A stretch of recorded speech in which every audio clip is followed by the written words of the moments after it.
Okay, well, my name is David. I am one of the park rangers here at Abraham Lincoln's birthplace. Does anybody out there know where that birthplace is located? There's a lot of misconceptions on where Abraham was born. So we're going to cover some of that stuff today.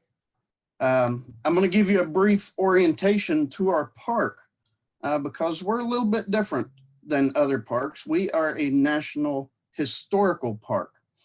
So our site is primarily about the history of the location here where Abraham was born. Now, as far as where we're located, does anybody know what state we are found in? Where was Abraham born? Any responses? Thompson. Yeah, hand down there at Thompson Crossing. Okay. Yes. Kentucky. Very good. Excellent. We are found in LaRue County, Kentucky. And if you can see the map on the screen, we're pretty much dead center in the state of Kentucky. Now, within LaRue County, we're found in the city of Hodgenville. As you can see, that's the northern part of the county. So our park is just almost dead center here in Kentucky. Now, at the time of Abraham's birth, LaRue County wasn't even formed yet. We were part of what was Hardin County. So Abraham's own writings, he told us, he said, I was born in Hardin County, Kentucky at the Sinking Spring Farm. So this is part of the way that we know for sure this is Abraham's birth site. Now, we're made up of two different units. The first unit, of course, is the birthplace, where the actual site where Abraham was born. This is the memorial building. It is the first memorial building that was ever constructed for Abraham Lincoln. So a lot of you have probably seen the memorial building in Washington, D.C., have seen pictures of the Lincoln Memorial with the big statue in the middle. Well, this memorial building came before that one, okay? Our memorial building was finished in 1911 and dedicated by President Howard Taft. The memorial building in Washington, D.C. was not finished until 1922. So we've got 11 years on the Washington, D.C. memorial, and we try not to let them forget it. Now, inside the memorial building up on the hill, it sits at the location where all the evidence that we found, Abraham's cabin that he was born in sat there on that hill in the vicinity of where the memorial building is built. Now, inside the memorial building, we have what we call a symbolic log cabin. Unfortunately, this is not the cabin that Abraham himself was born in. The logs in this cabin are not quite old enough, but it does give us a good representation or a symbol of the lifestyle that Abraham was born into, which was, he came from pretty much nothing, living in a one-room log cabin that probably had a dirt floor on it and rising all the way up to the White House. So it's pretty neat. Now, also here at the birthplace unit, you would have found up until 1986 what was called the boundary oak tree. And we're going to come back to that because that boundary oak tree plays a big part in Abraham's life and the influences that this site had on him. And then last but not least, here at the birthplace, one of our other main attractions, of course, is the Sinking Spring. That's where the farm got its name.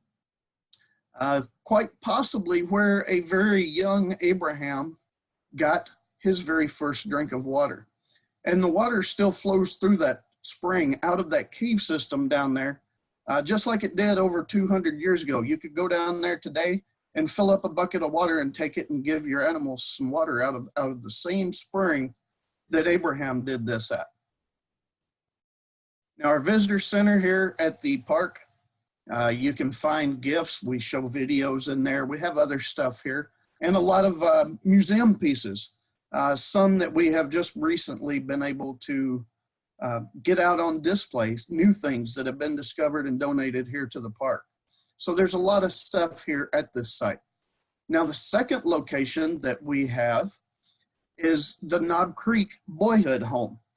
You'll see, if you look online, there's a lot of stuff about Abraham Lincoln's boyhood home.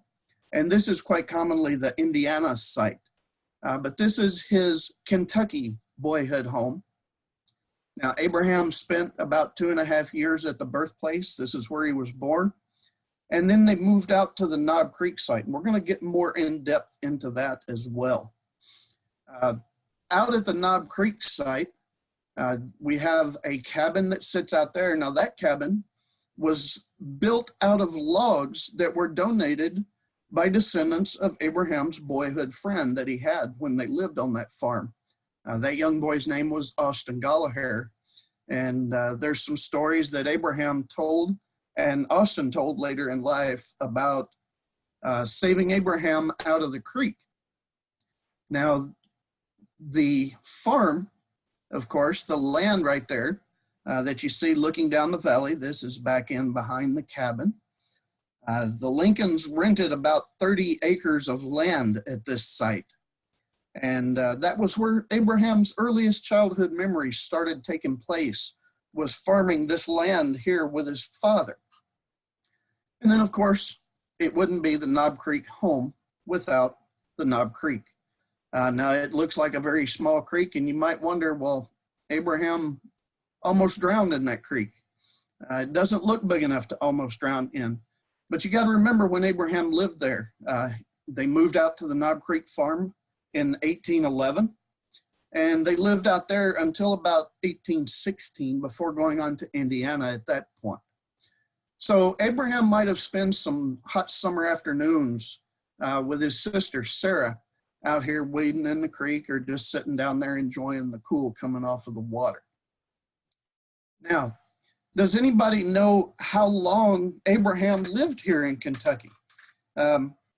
When you find out how long he was here, you might wonder how we even had an influence on him in his adult life. But anybody want to guess? Did he live in Kentucky for 15 years? I see someone at Thompson Elementary down there up front. Go ahead. He lived in Kentucky until he was 7 years old. Until he was 7. Very good. Excellent. Okay, so it wasn't 15 years. Everybody agree? Yeah.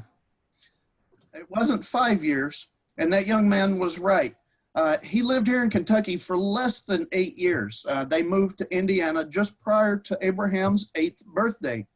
So in his life, 8 years, that's not very much. So in that short amount of time, how could this have had an influence on Abraham's adult life? I mean, is that even possible? He had no memory of the birthplace. Very few memories out at Knob Creek. Now remember, he was only 2.5 when he left the birthplace, so he wouldn't have remembered much. Now out at Knob Creek, up until almost 8 years old, he had some memories that he himself wrote about. He remembered going to school with his sister. He remembered farming that land that you saw the picture of. He remembered attending church with his parents and his sister. And this is quite possibly the location where a very young Abraham had his first exposure to slavery. So, once again, few memories of his short time here in Kentucky, but was there an influence on who he became? And this is what we're going to be discussing more in depth as we get into the presentation. Now, I do encourage questions. So if you have a question while I'm talking, please raise your hand, come up to the front, or you can have your teacher send it through text, and we'll get a question that way as well. So I want you to use your imagination as we get into this. Remember the time period that the Lincolns lived here was in the early 1800s. Now, yes, sir, I see a question at Thompson Crossing. How long did Abraham live at Indiana? How long did he live in Indiana? Well, I will tell you, he lived in Indiana for almost 14 years. So he lived up there for quite a while. Now we're going to try to keep the questions focused on our part here in Kentucky. Okay, so that was a very good question, and a lot of people forget about Indiana completely. All right, so moving on, visualizing the 1800s. Now it's hard to do that when you're staring at a computer screen and we're talking from a long ways apart. All right, so think about why Thomas would move his family to this location here in Kentucky. Now, when him and Nancy got married before Abraham was born, they were living in Elizabethtown, Kentucky. But then all of a sudden, in December of 1808, Thomas packed up his family and he moved them over here to the Sinking Spring farm. So there were some things about this property that appealed to him, that made him want to come here. There had to be a reason to pack up a family in the middle of winter and come to this location. I mean, Elizabethtown's about 20 miles away. So back in the 1800s, that was a very long distance to move. So think about things that are necessary for survival in the 1800s. I like imagination usage. We don't do that enough today, it seems like. So I encourage you to do this while we're going through the presentation. I'm going to be showing you pictures and I'm going to ask questions. So I really like participation, okay? Now, does anybody know what Thomas, Abraham's father, what his skill was? Do you know what he did in order to make a living for his family, to buy things? Anybody out there know? Anybody want to guess? No guesses? Oh, I see a young lady coming up to the front at Arlington. Yes, ma'am. Farmer? I'm sorry, could you repeat it? Okay, I lost the volume or the audio on. Okay, again. Now once more time. Was he a farmer? Well, we are going to come back to that, and he was a farmer. He did farm later in life, and that's what he wanted to do with his life. But Thomas, he was a carpenter by trade. He apprenticed himself out in Elizabethtown while he was living there before him and Nancy got married. This is what he did, and he was quite skilled at it. So looking at the next pictures here, these are some of the tools that Thomas would have been using as a carpenter back in the 1800s. Now notice one thing about these tools. They have no power cords. There were no power tools, no skill saws, no electric planing saws to make the wood nice and smooth. None of this stuff. So keep this in mind as we go on to the presentation. All right. Now, in this next slide here, do you see anything that might have appealed to a carpenter? Anyone know what that might have been? Young ladies there at Thompson Crossing, I see, came up front first. Wood and trees so he could make his pieces. You're exactly right. Okay, the trees themselves. So when Thomas moved out here, he paid $200 for this 300-acre tract of land. Now, like the other young lady said, okay, I just got moved. Okay. Thomas was a farmer. He wanted to farm, but he also, can y'all hear me? Yes. All right. For some reason, my microphone seems to keep getting muted. But Thomas wanted to farm, but he still had that skill set as a carpenter to fall back on in order to earn money for his family.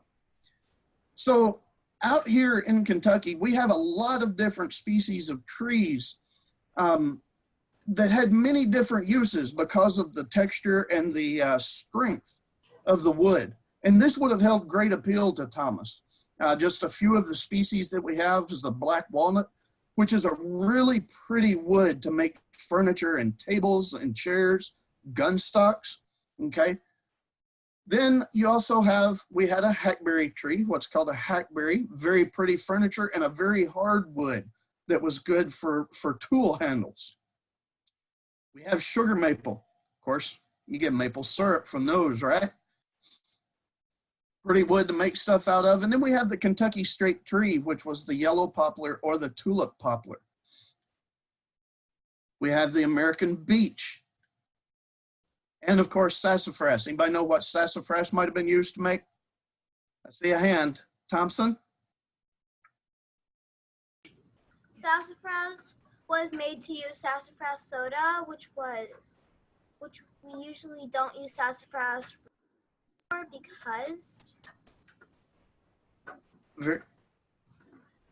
Very good. So they use the leaves and stuff to make sassafras tea, different things, and they also use the wood, okay? Now, all of this would appeal greatly to Thomas. One of the things, I mean, he built furniture. So he could have built the exact same table out of all these different kinds of trees, and every one of those tables would have looked differently because of the wood texture. The walnut, as I said, it had a very dark grain, and then the tulip poplar has it's a very light wood. So if he built that same table, they're going to look differently. So you could put a table in every room of your house, and it would have been different, even though it was the same size and shape. So, anybody know what else something that would have appealed to Thomas that he would find here in the forest besides the trees? Anybody got a guess? Arlington, anybody down there? Y'all paying attention? I see you looking. Okay. Yes, young man, at Thompson's Crossing right there. Animals to hunt. Outstanding. Very good. Animals. Okay. Just like the wide variety of trees that we have in Kentucky, we have a wide variety of animal species. The wild turkey, which they would have used the feathers to make for arrows, because people still hunted with bows and arrows back then. Of course, the meat would have been very good to eat. How many of y'all eat turkey on Thanksgiving? Yeah, a lot of you. I see a lot of hands out there. Very good. Okay. And of course, the infamous white-tailed deer, we have many encounters with those. They are quite numerous here in Kentucky. Would have been even more plentiful back in Thomas's day in the early 1800s. Anybody know what that is? Yeah. We refer to those around here as trash pandas. They like to get in the trash cans. So the raccoons, they're everywhere. All right. Tree rats, gray squirrel, right? So we have those. They are very numerous. We have them all over the park. They would have been everywhere in Thomas's day and age too. Now, something we don't see on our park anymore because they've been pushed out is the Roosevelt elk. Now, they have been reintroduced over in eastern Kentucky, over in the mountains, so they are here. But in Thomas's day and age, in the early 1800s, the elk would have been found all over this area. They would have been quite numerous through here. Another animal that was numerous in the early 1800s would have been the mountain lion. We see very few of them today. The spottings over the past 4 or 5 years are getting more and more. We've had confirmed sightings around this area. But during Thomas's day and age, there would have been a lot more of them. So the woods would have been more dangerous. Also, Wile E. Coyote there, right? Didn't have any roadrunners here, but we had coyotes, and we still have coyotes today. Another one similar to the coyote that we'd have had would have been the gray wolf. They were in this area during the early 1800s, but they're not here anymore, unfortunately. So the animals would have had many different uses, and this would have appealed to Thomas. Now, as we have established, Thomas wanted to be a farmer. He just wasn't very good at it. And we'll get more into that as we go along. But he was a good hunter. So he had his carpentry skills, and he had hunting that would have been the animals around in this part where he moved to. So just like our trees, those animals, all those different varieties, they would have had many different uses. Of course, the furs, Thomas could have used them for clothing, or for trading to neighbors for things that he could not build on his own. Now, most of the clothing would have been their work clothes. They were able to purchase clothing from stores and stuff back then, but it was hard to come by, and they also had to travel long distances in order to get those clothes that were made in a store. So their work clothes, or clothes that they might have worn every day, were typically made from the animal skins. And of course, they wanted the meat for food. So they didn't waste. They used a lot of the stuff. Even the bones would have been used to make tool handles and stuff. They reused as much as they possibly could. So, anything else we think that might have appealed to Thomas about this location? We had the trees, we had the animals. Now, what are we looking at here in these slides? What's something right there? I see the young lady was there at Arlington. Oh, now there's a young man, or I'm sorry, Thompson. Yes. Things. I'm sorry?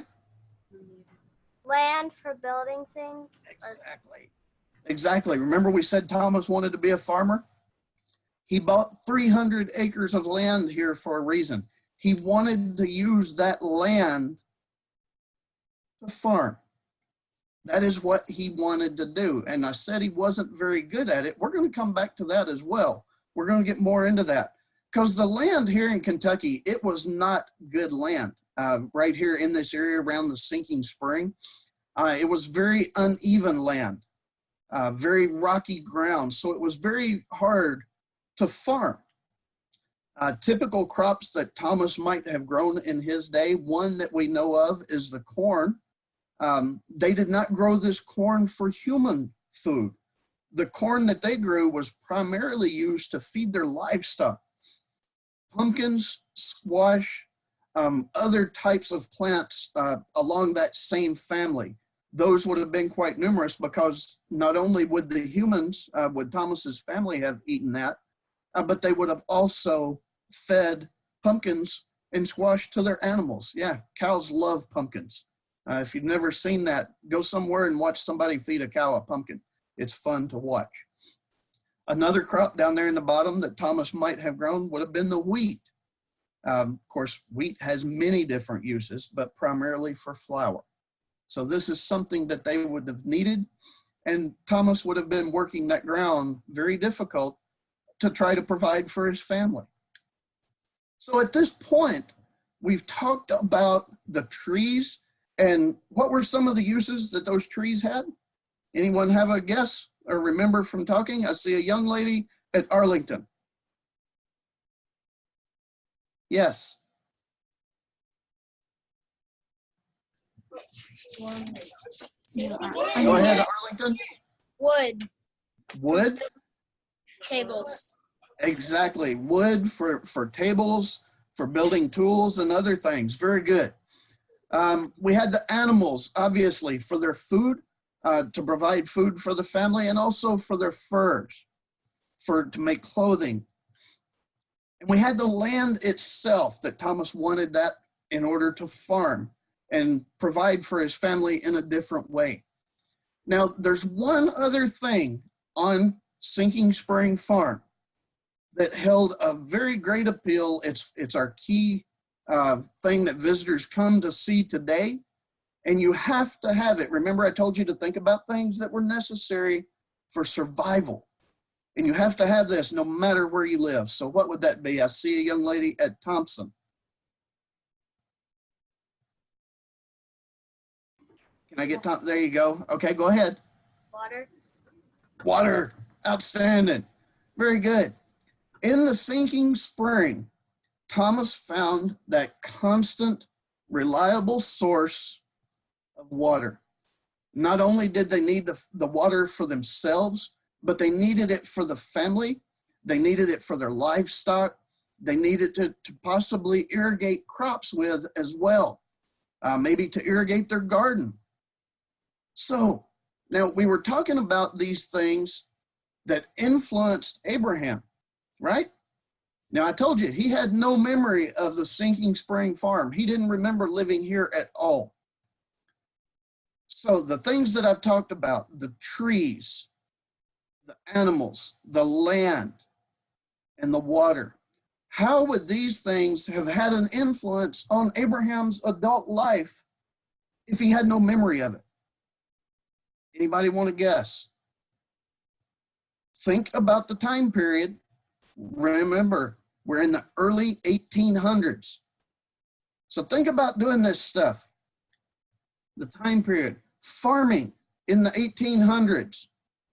Cutting down these trees in order to make furniture in the early 1800s. How about water? Did they have running water? I see a young man down there at Arlington that's about to jump through the screen. Go ahead. Was it to influence him on survival later in life? That's part of it. It helped him with his survival later in life. Anybody else want to help him out? Young man at Thompson Crossing. Slavery? Well, we're going to come to that one. That one is much later, so you remember that, okay? Remember hunting in the 1800s, a lot different than hunting today. Was any of this stuff easy? Was it easy cutting trees and farming and hauling water? No, I see a lot of thumbs down. Exactly, okay? It was very hard work to do this stuff. And that hard work ethic that Thomas Lincoln possessed started being ingrained in Abraham from the day that he was born, even though he wasn't aware of it. It was still being ingrained in him, okay? Imagine farming in the 1800s. Did Thomas have a big tractor like that? No. See a lot of hands down, exactly, a lot of down thumbs. What about harvesting those crops when he started planting that corn and it was ready to harvest? He didn't have a big harvester and a big tractor to haul that grain in, did he? No. Okay? This is what Thomas was using. He was using a horse and a plow. So instead of a big 350 or 450 horsepower tractor, Thomas was using a 1 horsepower plow. So if you can look at the space in that other picture where the tractor, it covers a lot of space going down that field. And you can imagine that 1 horse plow right there, how many trips up and down that 300-acre farm Thomas would make. Very uneven ground, very rocky, and he's walking behind a horse. Difficult work. So think about cutting trees in the 1800s. Did he have a big big skidder to haul those logs out and lift them up and bring them back home? No. He didn't have trucks to put them on. Thomas was using a crosscut saw if he had someone to help him. Most of the time, though, Thomas would have probably been by himself because he couldn't afford to pay someone to help him. So he would have been doing this stuff by himself. So he had that crosscut saw, and more often, he was using an axe that had a blade on it about that size right there. Very small axe, about 8 inches wide. Now, these trees that Thomas was cutting, some of those trees were up to 30 feet in diameter and over 100 feet tall. Large trees. So can you imagine getting one of those trees down with an axe like you see on the screen? Been very hard work, huh? That's just a picture there of 2 men working a crosscut saw. And that tree you look at, it's probably big by today's standards. Back then, that was a sapling. It was a very small tree back in those days. So very hard work cutting trees and farming. Also, hunting back in the 1800s was a lot different than we have today. I hunt. I love to hunt, but I have a lot of high-powered rifles. I've got compound bows. I've got crossbows. I got all kinds of stuff that are the modern equipment that you don't see or that Thomas wouldn't have had access to back in the 1800s. He wouldn't have had a portable tree stand to climb up in a tree. He'd have just been climbing up branches if he climbed a tree at all. Thomas was using an old flintlock rifle, and that rifle might have been accurate to about 30 yards if possible, and at most he had 1, maybe 2 shots. So he had to get very close in order to get a good kill on an animal, a good clean shot. And this was very difficult to do. Now, once Thomas was able to get an animal, he couldn't throw it on the back of an ATV and bring it home. He had to pack it home on his back. So he might go for miles and miles tracking one of these animals, a white-tailed deer, in order to get meat for his family. And then he has to bring it home. Very, very difficult back in the 1800s. What about the running water part? Remember, we talked about that a little bit. Thomas, they got their water out of the sinking spring and then out at Knob Creek, out of the creek itself. They didn't have a faucet that they could go get a drink of water out of. They didn't have one in their house where they just went over there and turned a switch and put the hot and cold water on. They had to carry it by hand. And this is quite often what they were doing. They would have wooden buckets. They might carry two at a time. But Abraham was just a small boy, so he would have probably been carrying a small bucket. But it was very hard work, and that work ethic was ingrained in him from the day he was born. So along with the work ethic, Abraham, it was part of a drive, a determination to carry on with his life. He was self-educated. He only had about a year combined of formal education, where y'all are sitting in a classroom and you get to go there every day of the week. Abraham was lucky to go one day, maybe a month. But that he didn't let that deter him, because that work ethic that Thomas had, it gave him the drive and the determination to want to go. He had many failures in his life, but he never gave up. If you look back at Abraham's history, look at the different things that he did throughout his life. He ran a store for a while up in New Salem, Illinois. Both times that business failed, but he kept going. Of course, he was a lawyer for a while. He didn't win every court case that he got in front of, but he didn't let that stop him. He kept going. And of course, he was a politician. He didn't win every election. Did y'all know that? He participated in many different elections. Several of them he lost, and some of them he lost miserably. So can you imagine where we would be as a country if Abraham had just gave up, if he didn't have that drive and that determination that his father ingrained in him that started right here at our little park the day he was born? We'd be in pretty bad shape. So do you see how the things that we've talked about up to this point, give me a thumbs up if you see how those things actually influenced Abraham later in life and helped to shape him into who he became. I see a lot of thumbs up from Arlington. Thompson, did y'all go to sleep? I don't see any thumbs up at Thompson. Are y'all there? All right, there we go. All right, y'all are still awake. Had to make sure. I didn't want y'all falling to sleep up there. All right. So one of the things I just said about Abraham, now we're not done yet by far, okay, was Abraham became a lawyer later in life. Does anybody have any ideas why he became a lawyer? Do you think that there was some influence from our little park out here in Kentucky? Yeah, there probably was. I see a young man up at Thompson. Go ahead. He wanted to make a change in the world. Outstanding. Very good. Okay. Abraham did want to make a change. He wanted to make things better.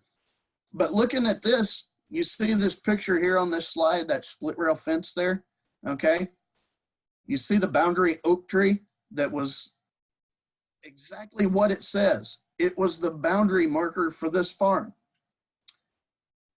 Piles of rocks were typically used here in Kentucky as well. Simply just a little pile of rocks out here to mark someone's property line.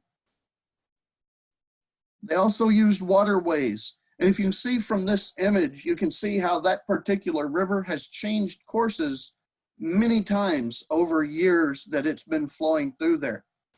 And here in Kentucky and throughout the South, it wasn't just the Lincolns, but they are obviously the most famous that had issues with land, because they would use these things, all these non-permanent markers. They used those split rail fences that are easily picked up and moved. They used trees that do not live forever because the boundary oak tree is no longer here.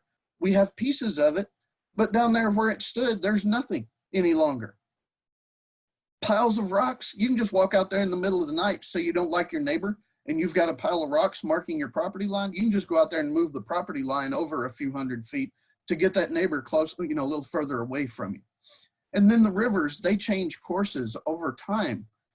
We still have that problem here in Kentucky today. A lot of farmers will go down and they plow their fields in the fall, and they've got 100 acres of land on this side of the creek.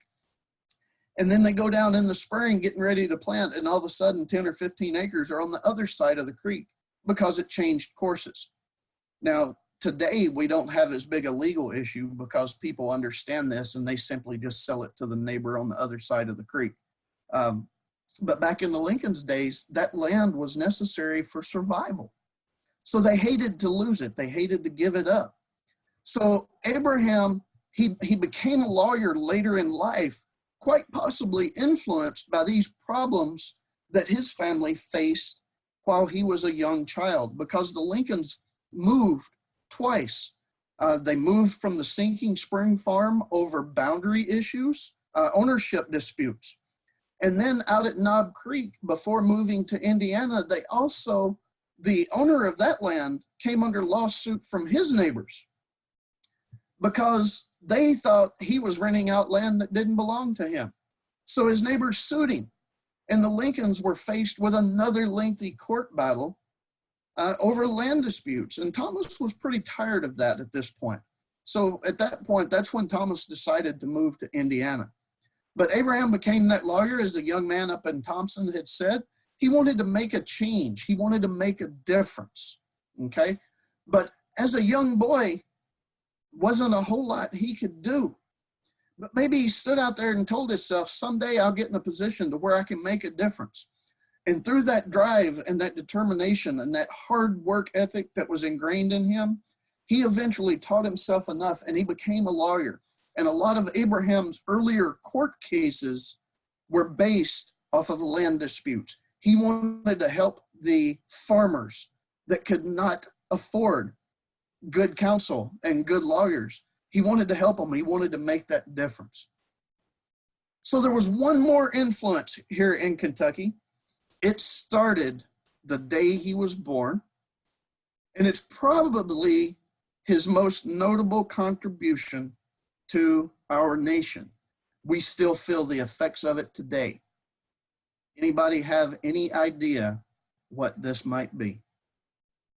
I see a young man at Thompson came to the front. Yes, sir, go ahead. Slavery. Slavery. Outstanding. Abraham's view on slavery started being ingrained in him from the day he was born. Abraham's parents, Thomas and Nancy, they were both anti-slavery. So that belief was being ingrained in him. He probably did not have too much exposure to slavery here at the Sinking Spring farm at the Birthplace. And even if there were a lot of slaves around, he wouldn't have remembered it. He didn't have any memories of this place, as I'd said already. But out at Knob Creek, that was a different story, okay? That is probably where Abraham got his first exposure to slavery, was while they were living at the Knob Creek farm. Now, just get you oriented. Lexington, Kentucky, back in Abraham's day and age, was the center of the slave trade in Kentucky. Was a huge slave market right there in Lexington. Now, across the front of the Knob Creek farm was what was called the Old Cumberland Trail. Off of this Old Cumberland Trail, which was basically a link from Nashville to Louisville, and over to the Cumberland Gap as well, there was a branch that led over to Lexington. So as a small boy, Abraham could have probably stood in front of his cabin and watched troops of slaves going to and from this slave market in downtown Lexington, being marched down to the deep southern plantations down in Alabama and Mississippi and Georgia. So he could have stood out there and been witness to this. And because of his parents' belief, Abraham, as a young boy, he knew this was wrong. But he's only, 5, 6, 7 years old. And he's seeing these people marched up and down this road in chains, and he knew that was wrong, but he couldn't do anything about it. Now, just picture a very young Abraham standing out there, and he just, maybe he tells himself, someday, I will be in a position where I can make a difference because this is wrong. And about 47, 48 years later, Abraham found himself in that position. He found himself as the newly elected President of the United States at the very beginning of a country that was being torn apart with slavery as the root cause. He found himself in that position to make a difference, and he did. He led the nation through the Civil War. Eventually, about halfway through the Civil War, he issued this little document, quite popular, called the Emancipation Proclamation. That document freed the slaves in the southern states. Had nothing to do with the slaves in the northern states, of which Kentucky was one of those. But he did free the slaves in the southern states. And then in January of 1865, Abraham saw the 13th Amendment to the Constitution get passed. Unfortunately, we all know that Abraham did not live long enough to see it ratified, because in April of 1865 is when Abraham was assassinated by a Southern sympathizer.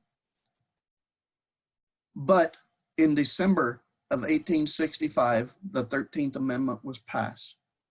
It cost Abraham his life, but he accomplished his mission because he never gave up. He did what he set out to do, no matter what it was in life. And that drive, that determination started here in Kentucky at this little bitty park where we call his birthplace. Now, that hard work, that ethic that he had, that drive, that determination, the self-educated lawyer, the abolitionist, all started right here. So with that being said, does anyone out there have any questions at all that you want to ask over anything that we have talked about that y'all might have come up while we were going through the presentation? Any questions at all? If you have a question, come up to the front there so I can see you, and I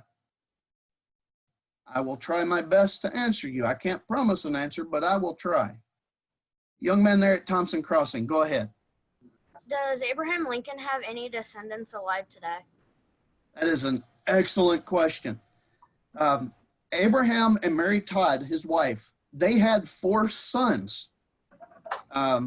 Unfortunately, 3 of the 4 died before the age of 18. Robert Todd Lincoln was the only one who lived a full life and had descendants. Now, the last living direct descendant of Abraham Lincoln passed away in 1986. That man had no children. So right now, to answer your question, there are no direct descendants of Abraham Lincoln still alive. There are still Lincolns, because if you remember, Thomas, Abraham's father, Thomas had 2 brothers of his own. So there are distant cousins of Abraham, but no direct descendants. So that was an excellent question. Anybody else? I see a young lady at Arlington down there. Go ahead. What state did he die in? Very good question. The Lincoln family were what we would call a migratory family. No 2 generations lived and died at the same location.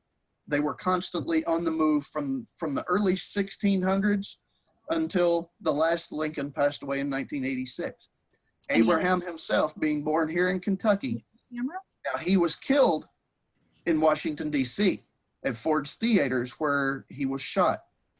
Abraham is buried in Springfield, Illinois. There is a national park up there where you could go and see Abraham's home. where him and Mary Todd and their family live. And you can also see the tomb where he was buried. So he was killed in Washington, D.C., and he's buried in Springfield, Illinois. So one more young man up there at Thompson Crossing. I see up in the front. Go ahead. What type of work did Abraham Lincoln do on the farm? On the farm, what would he have done? Well, Abraham, one of his earliest childhood memories, and that's another, y'all are asking some awesome questions. I really like this. Abraham remembered as a small boy there at the farm at Knob Creek. He was still very little at this age. You know, he was under 8 years old. But what his chore was, his father went through plowing the field and getting it ready to plant, and Abraham would follow along and he would drop the seeds in the hole. One of Abraham's earliest memories, he wrote about it himself. We have documents in his own handwriting where he said that he remembered his instructions were to follow along planting pumpkin and corn every other hill, every other row. So that meant he had a corn row, and then he had a pumpkin row, and he had a corn row, and he had a pumpkin row. And that was his job, was to plant those seeds. Now, up in Indiana later on, Abraham did some stuff primarily as a rail splitter, because he had a growth spurt around about 8, 9, 10 years old, got very large for his age. And his father very quickly took advantage of that and put an axe in his hand and got him started splitting rails. So, young man at Arlington Elementary. How long did he live in Illinois? How long did he live in Illinois? That's a good question. Illinois, who calls themselves the land of Lincoln, they did not get Abraham until he was almost 21 years old. So he spent almost 8 years in Kentucky. He spent 14 years in Indiana. And then they moved the whole family, Thomas, Nancy, Nancy had passed away by this time, but Abraham's stepmother, Sarah Johnston, they all moved up to Illinois just prior to Abraham's 21st birthday. He lived the rest of his adult life split between Illinois and Washington, D.C. Of course, he did some time as a senator, as a legislator.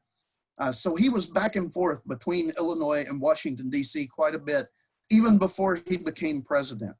So from the age of about 21 until he was assassinated at the age of 56, you could say he spent most of his time in Illinois. Very good questions.